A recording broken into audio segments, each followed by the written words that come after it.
Hello educators, I'm Tippy from Logicals, and in this video I'm going to be talking about framing, which is really important when you have an online classroom because there are multiple different things for you to think about, and which ones do you prioritize?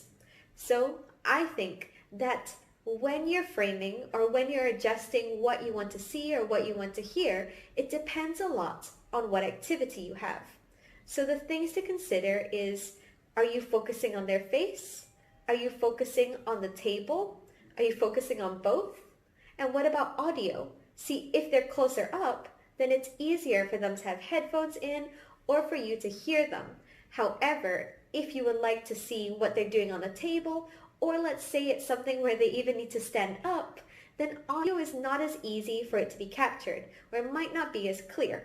So let's say that you have a arts and craft time or lesson, then maybe you want to prioritize pushing the computer or whatever camera a little bit further back and then being able to see what they do, but still be open to them running around the table and then talking you through like, oh, I'm done now, or like, oops, I may have made a bit of a mistake.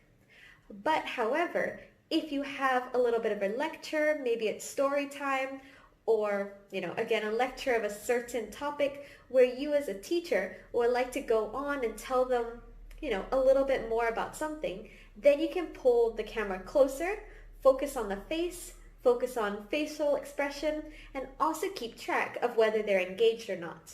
Because you can have a lot more eye contact, or at least they can look at you and you can look back at them, and the audio will be better.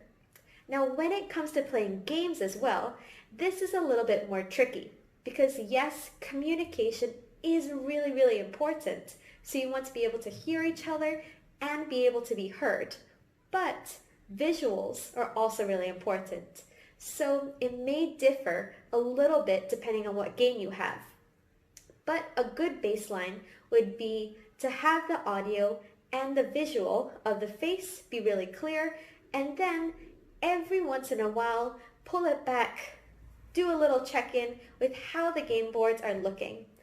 Maybe if you have a group where they're more communication-based, very verbal, then they can be closer and it won't be as dependent on what the visuals are. But if it's a trickier game with lots of pieces, or you have students who are definitely more visual learners, then you can pull it back and prioritize the visuals. So framing and prioritization is really dependent on the activity, and hopefully as a teacher you're able to identify which ones you want to put first, or maybe what's a good baseline for each of the different factors. All right, these are my tips and tricks. Thank you.